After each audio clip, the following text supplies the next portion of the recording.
Welcome to Hairenik. I'm your host, Alison Tamizian Muse. Armenian protesters are converging on Yerevan's Republic Square in the tens of thousands, from Tavush in the far north, Gyumri in the east, and from all across Yerevan. They are led by Archbishop Bagrat Galstanyan, with the blessing of the Catholicos of all Armenians and the Catholicos of Kilikia. They're demanding not simply an end to Nikol Pashinyan's policy of appeasement, but something more, an Armenia that struggles for its sovereignty and identity. They want a total change in leadership. In the words of opposition representative Christine Vardanyan, this nation has professionals 100 times more qualified than every single member of this government. Pashinyan, just back from Moscow, accused the protesters of seeking war.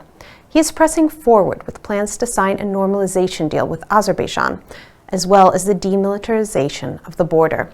In the past week, an Armenian soldier was wounded carrying out mine clearance, clearing the way for the latest land transfer to Azerbaijan.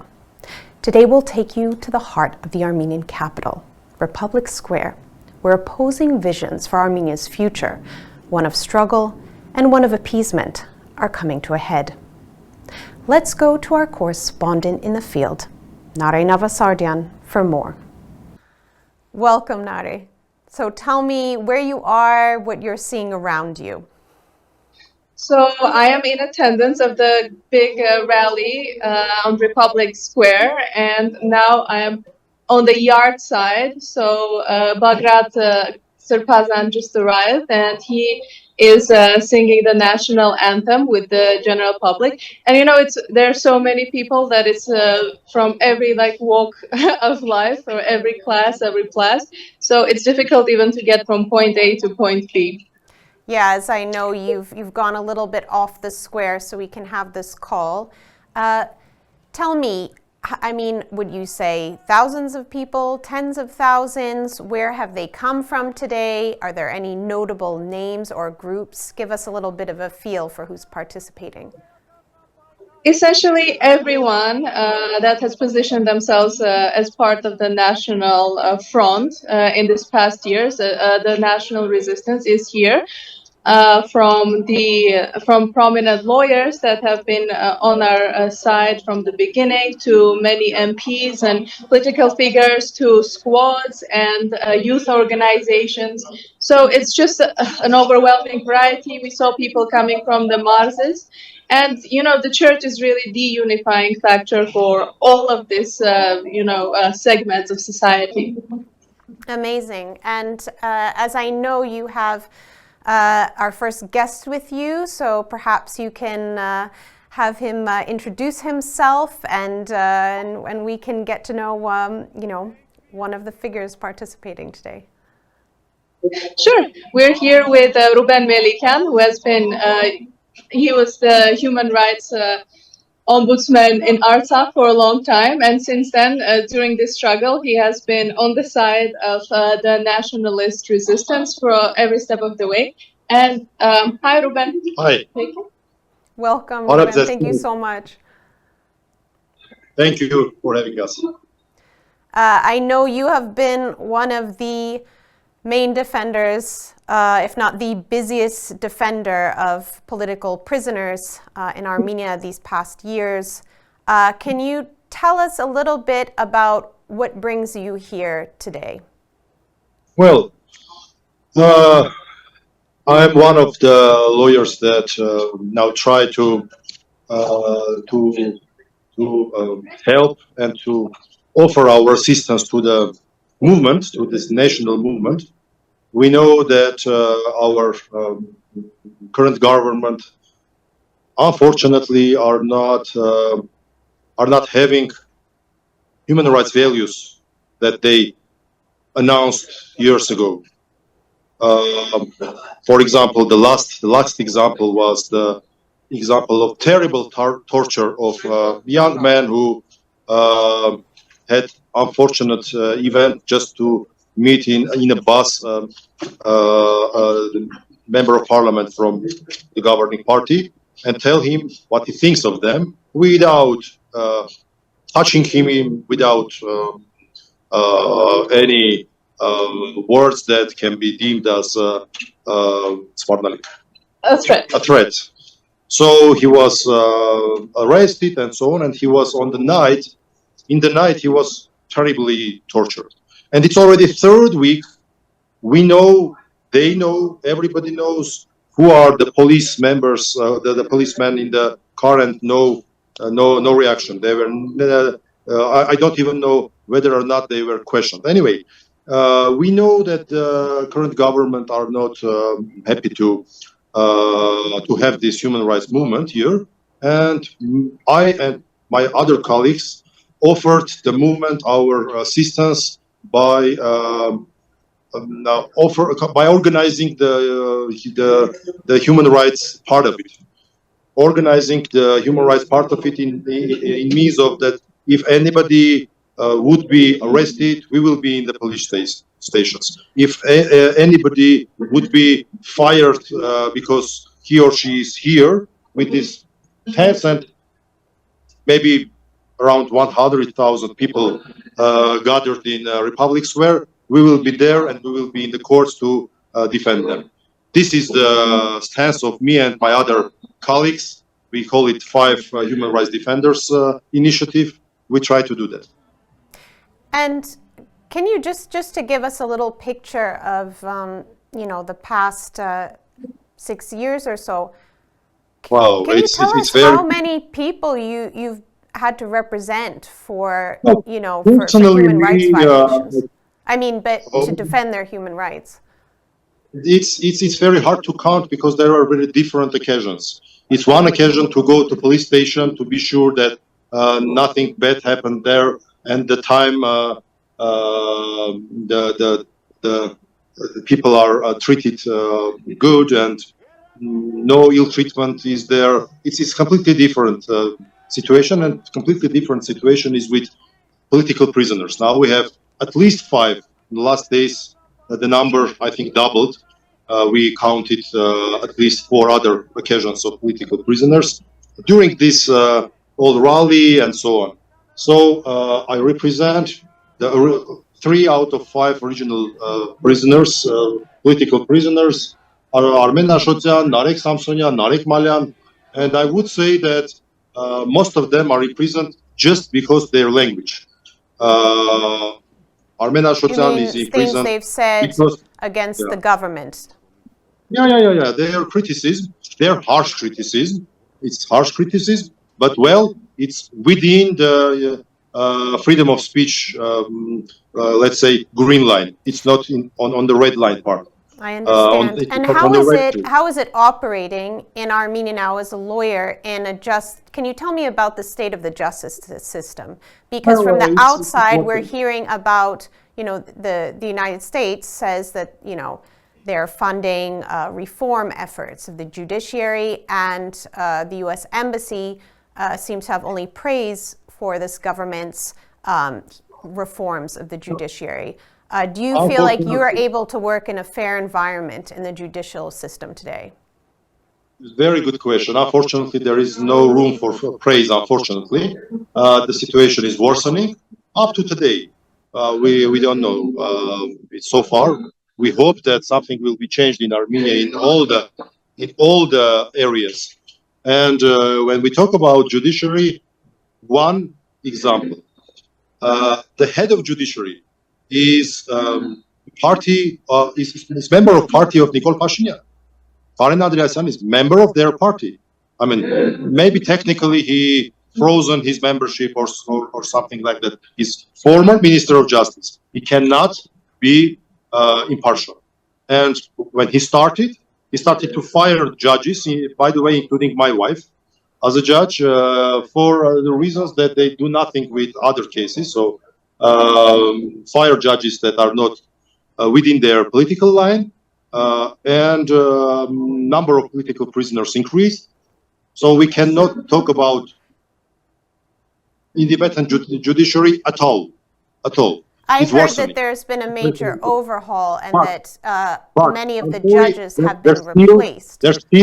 There still are judges who are trying to be real judges, but not the members of political group. There are still judges, and we hope that this seed will become a new tree. The seed of this movement, I guess you mean. Yeah. Just to go back, the case you brought up, I think, is quite important. The activist Samvel Vardanyan, he's run into government members before. He always, gives them a piece of his mind. But it seems like, he's been detained before. But now this time he, as you said, he was tortured in police custody. And I want to know, because I haven't heard anything from him since, even though he's been technically released, but I believe he's still under house arrest. How is house arrest used against political prisoners like him, like Major General Grigory Khachadurov, the defender of Tavush, who was detained and now is under house arrest? Are they allowed to speak? Because we haven't heard anything from them. No. The court banned Samvel Vardanyan and some other political, let's say, house prisoners, political house prisoners, something like that. House arrest. We need to coin a new term, something like that. Anyway, they are not allowed to speak. They are not allowed to have any communication with anybody. And even I put on Facebook the sign on their door saying that don't come here because there is a house arrest person here. We see that always police is there, not always, but very frequently police is going around there. And if they notice that something is wrong there, I don't know. A neighbor comes to their house, or to their courtyard. Understood. So they're not allowed by court order, essentially by police enforcement, to speak. Right away to the prison. We try to hold this. Well, we believe that taking into account the situation in Armenia, this is on that particular situation that was the top what we could achieve. It was not only house arrest, but 7 million dirhams bail. Yeah, understood. Bail. Understood. And what was amazing, you see these people of Armenia helped to collect these 7 million dirhams in 4 hours.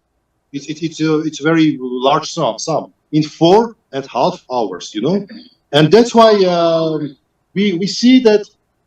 We hope that indeed this is a situation that is can be characterized as enough is enough. It's kind of enough is enough situation. Understood. So I guess you today are on alert for arrests, and you're preparing with your colleagues to mobilize and fight for the rights of the demonstrators. So thank you so much for your time, Rupen. I really appreciate it. The growing momentum of the protest movement in Armenia has had a ripple effect in diaspora communities, reviving a sense of purpose and hope that had been absent for years.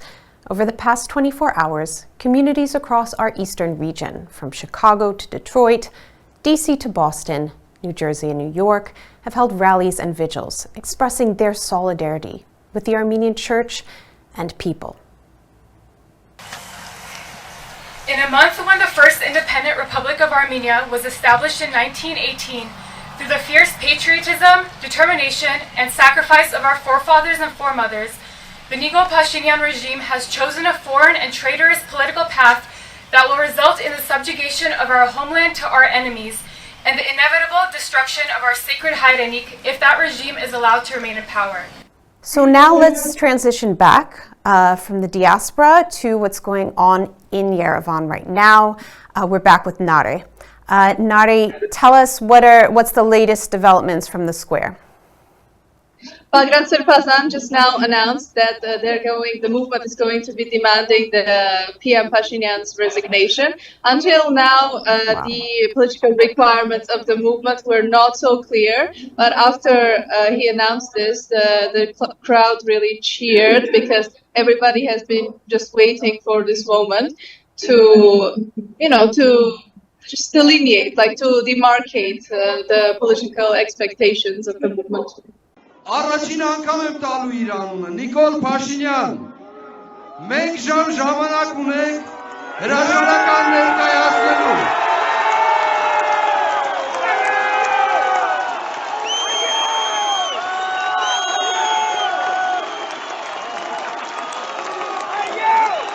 Sounds like the reaction was positive from the crowd, overwhelmingly. Yes, everybody seems so happy and, clapping and cheering. And I would also like to introduce you to Nare Simonyan, who is from Shushi and has been an activist for about 4 years now. Amazing. Welcome, Nare. We'll do Armenian and English. Nare, what brings you here today? Tell me about your reasons for being in the square.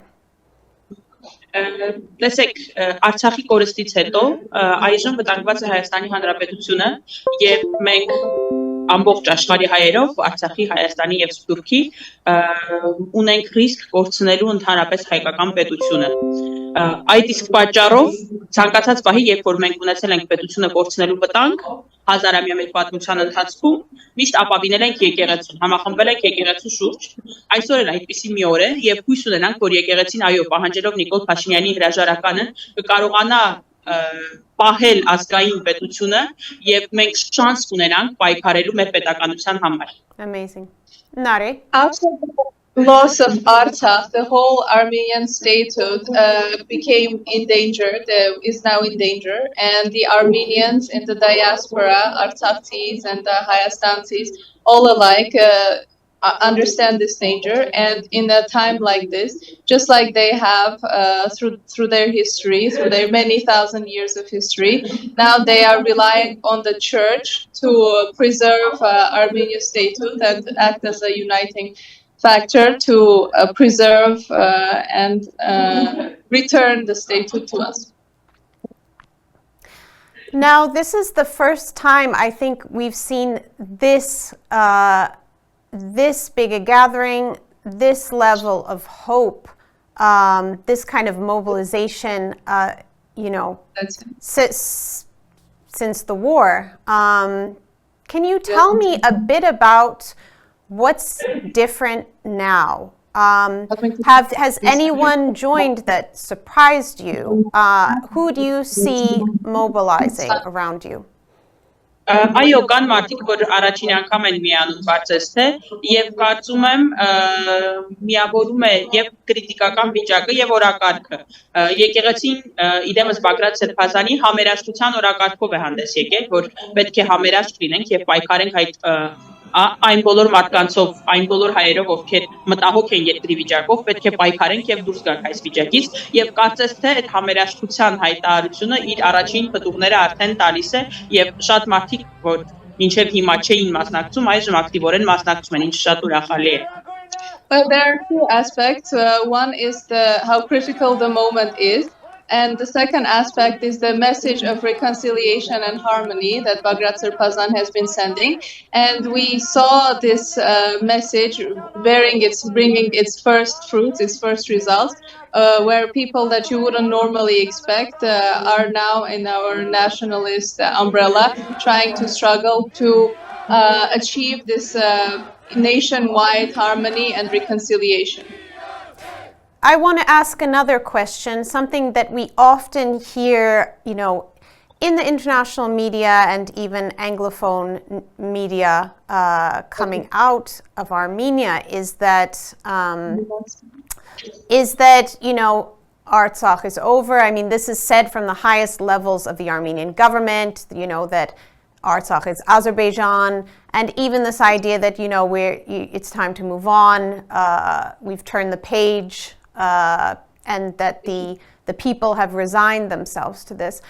I want to know, do you believe the cause of Artsakh is over? Տեսեք, Արցախի համար պայքարը չի կարող ավարտված լինել։ Շատ ցավալի է, որ մեր իշխանությունները կրկնում են այն նույն թեզերը, ինչ որ մեր թշնամին, եւ միայն Արցախի էջը փակված լինելը այնքան մենք չենք լսում երրորդ կողմերից, ինչքան լսում ենք ադրբեջանական կողմից եւ Նիկոլ Փաշինյանից, սակայն հենց այսօրն էլ մարդկանց մոբիլիզացիան, մարդկանց պայքարը ցույց է տալիս, որ մարդիկ չեն համակերպվել Արցախի կորստի հետ եւ չեն կարող համակերպվել եւ քանի դեռ հայ ազգը իշխանություններով դա չի որոշվում, քանի դեռ հայ ազգը չի համակերպվել Արցախի կորստի հետ, Արցախի էջը փակված համարել չենք կարող։ The Artsakh cause can never be over. It is very sad. Unfortunately, the Armenian authorities and Azerbaijani authorities, more so than any third parties, keep saying that yes, the Artsakh struggle for Artsakh is over. It's time to move on. But today's mobilization has showed that the Armenian people, the Armenian public has not moved on and is ready to continue the struggle. And until there are Armenians, there should be the struggle for Artsakh. The struggle for Artsakh continues. And how do you, someone whose family suffered in the blockade, who's personally, been active all through this challenging period. How do you keep the struggle alive? How do you keep Shushi, close to your heart?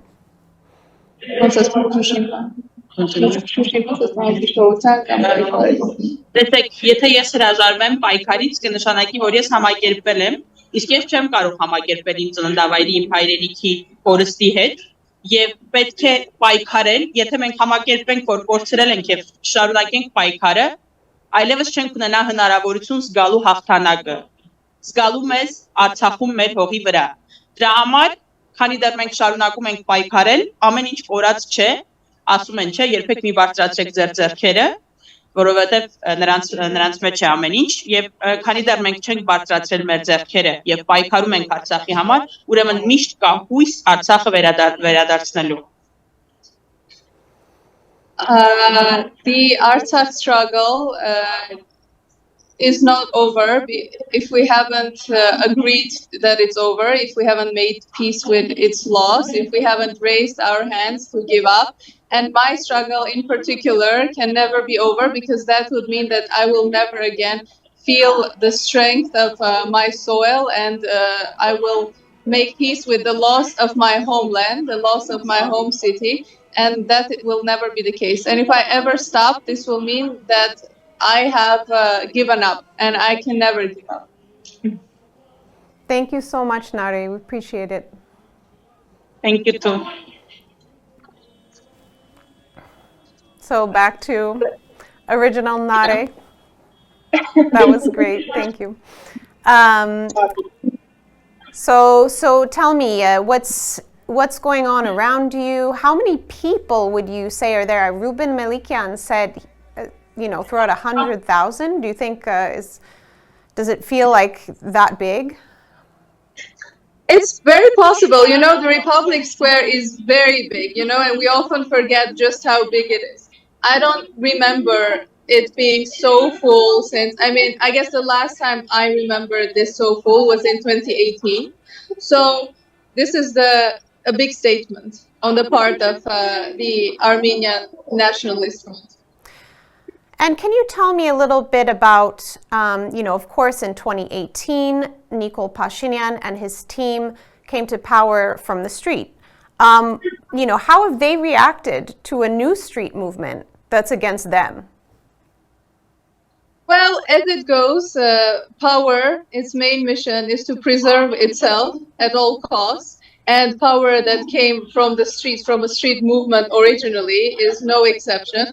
And Pashinyan has been very negative about constantly slandering his media resources, have been constantly slandering the church, and saying that there are some external influences of which they have no proofs, and they have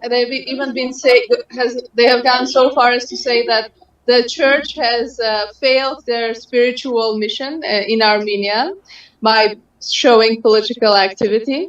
And we heard Alen Simonian, the spokesman of the National Assembly, say that, what are we, a theocracy? But as you know, that all our clergymen are also citizens, and they are allowed to take part in politics just like any other citizen. The separation of church and state is something completely different, and it does not hinder citizens' participation in political processes. Well, indeed, the Armenian Apostolic Church has a special reserved place in the Armenian constitution, an exceptional place as far as the Armenian state in the Third Republic. But we do know that since Nikol Pashinyan took power, history of the Armenian Church has been removed from the Armenian school curriculum. So we see that there's definitely been a tension from the beginning and a desire from the beginning to kind of get rid of that privileged position of the Armenian Apostolic Church. They also tried to replace the Catholicos of all Armenians. They had a separate protest movement. I think it was around 2019, if I'm not mistaken. This movement failed, and now the church stands as the remaining patriotic stronghold. So now we have a very special guest. Nari is on the scene with Artsakh parliamentarian Madaxia Hagopian. Amazing to have you with us, Madaxia. For our first question, Madaxia, you lived through the entire blockade.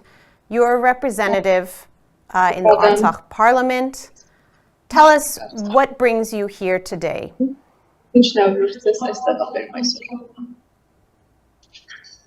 Արդյունքի բանը, որ բերում է, դա եկեղեցու կոչնակի հետևից գնալ է, որովհետև եկեղեցին ահազանգում է, որ հայրենիքը շարունակում է վտանգված մնալ, մեր բոլորի ընդհանրապես գոյութանական խնդիրն է արդեն, լինել չլինելու խնդիրն է և մենք եկեղեցու հետ լինելու խնդիր չունենք, մենք հենց եկեղեցու մասնիկն ենք և ուղղակի հնարավոր չի, չգնալ որ հետևից։ Մենք հիմա եկել ենք, որովհետև այո, հայրենիքը վտանգված է հայրենիքն է մեր մնացած հատվածը, ու մենք բոլորս ու այն հավատով, որ Աստված երբեք չի ուշանում։ Ու պայքարը վստահ ենք, որ հենց եկեղեցով ու Աստծով հաջողվելու է։ Firstly, I'm here because heeding the call of the church. The church is ringing the bells, warning us of the danger, saying that the remaining part of our homeland is in danger. And the church is not a separate entity, it's a part of who we are. And of course, when your father, your spiritual father calls, you have to answer. And we're here and we also believe that God is never late. And we're here to save the remaining parts of our homeland. And Madaxia, can you tell me a little bit about the status of the Artsakh parliament, the government? Do you continue to meet? What is your mission today? Հիմա բնականաբար մենք շատ վատ վիճակում ենք այստեղ շնորհիվ Հայաստանի իշխանությունների, որովհետև իրենք անընդհատ կա ահաբեկություն մեր նկատմամբ, վախի մթնոլորտ են ստեղծում, բայց մենք մեր որոշումը ունենք, որովհետև հայտնվելով այս իրավիճակում Արցախը, այսօր ունենալով Արցախի կառավարությունը, ունենալով Արցախի ազգային ժողովը Հայաստանում, դա հնարավորություն է, որպեսզի Արցախի հարցը չփակվի։ Բնականաբար նման իշխանություններին մենք ձեռք չենք տալիս եւ իրենք ամեն բան անում են, որպեսզի մենք վախենանք, չանենք այն ինչ որ անում ենք եւ չփորձենք խոսել ընդհանրապես Արցախի մասին։ Իհարկե, իրենց բոլոր One moment, Nari, why don't you translate that part and we'll continue. The Artsakh government is now in a very dire, difficult situation because the authorities of Armenia are trying to create an atmosphere of fear and prevent us from doing our work, even though we have our decision to continue. And the Artsakh parliament is in the future can create opportunities for return, and it's a way to say that the Artsakh cause continues, it's not over, and the struggle continues. And of course, the current authorities in the Republic of Armenia don't really want, we are in the way of their agenda. Go ahead. Ու դուք երևի տեղյակ եք, որ Արցախի ազգային ժողովը ստեղծել է հանձնախումբ, որը միջազգային հարթակներում, այսինքն Հայաստանից դուրս, Եվրոպայում, Ամերիկայում ներկայացնում է հենց Արցախի եւ արցախցիների իրավունքների պարտադիր արդարության վերականգնումը, այսինքն արցախցիների վերադարձ Արցախ, որը դա անկախտելի իրավունքն է արցախցիների եւ հենց այդ ուղղությամբ Վարդան Օսկանյանի գլխավորած այդ հանձնախումբը, որին լիազորել է Արցախի ազգային ժողովը, աշխատում է հիմա եւս այս պահին Հայաստանից դուրս տարբեր կազմակերպությունների, տարբեր հարթակներում միջազգային, որպեսզի այո, մենք տակ պայենք եւ ցույց տանք, որպեսզի Արցախի հարցը փակվի. And as you know, the Artsakh Parliament, the Artsakh National Assembly, has created a committee led by Vartan Oskanyan, whose mission is to voice the rights of Artsakhdis, in particular their right to return, in different international platforms in America, Europe, and everywhere else. And this will allow us to keep this issue going, keep it on the agenda. And one day realize Artsakhdis' rights. And what does this movement happening in Armenia mean for the cause of Artsakh? As I know, the government has been under harassment, has faced negative comments from the Armenian authorities. I believe a member of Pashinyan's ruling regime even referred to the presence of the Artsakh government as a bomb that could go off in Armenia. How is this movement a game changer? What will you be able to do differently, if the Armenian people are able to, or if this movement is able to succeed?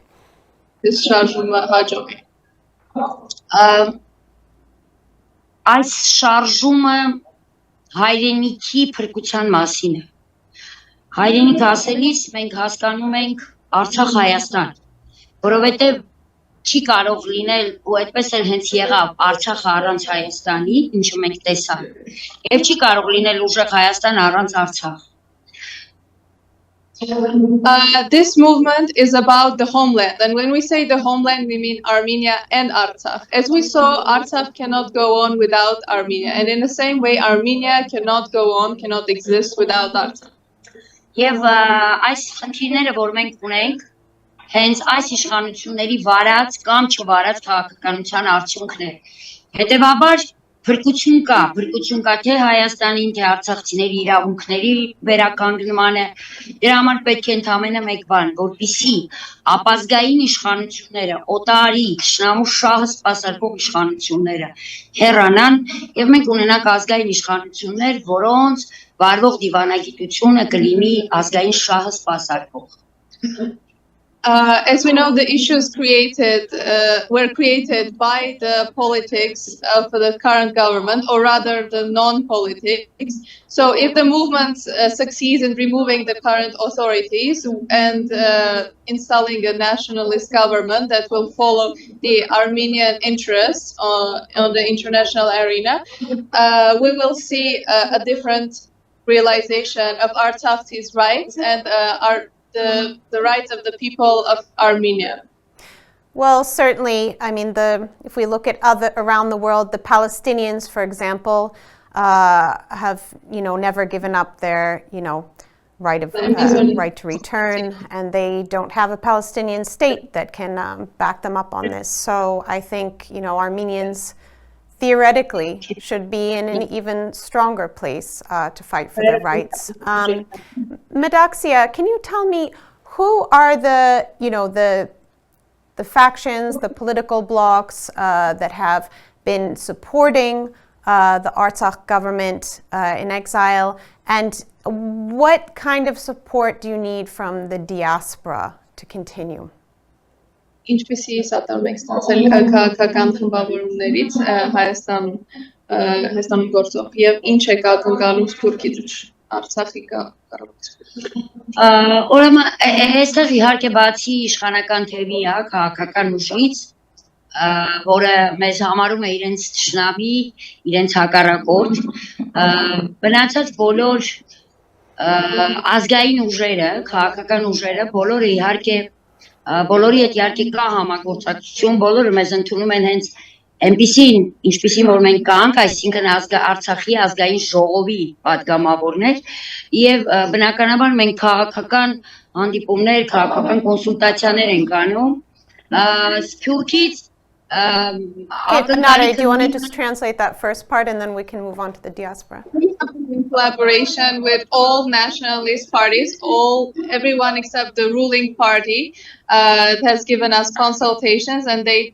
take us to have the status which we do, which is that of the Artsakh parliament. And so they have supported us with many discussions, consultations.